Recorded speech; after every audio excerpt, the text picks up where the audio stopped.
आज हम मंच पे हैं, हमको पीछे से कोई बात कहनी है, आप पहुंच नहीं पा रहे हैं पे, तो आवाज ऊंचा कीजिएगा कि नहीं कीजिएगा?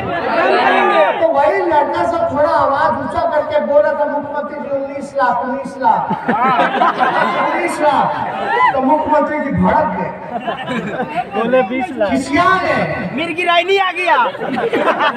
समझ गए? मुख्यमंत्री जी बोले कुछ लड़के लोग हल्ला कर रहे हैं, तो तुम लोग भी हल्ला करो, काम है संदेश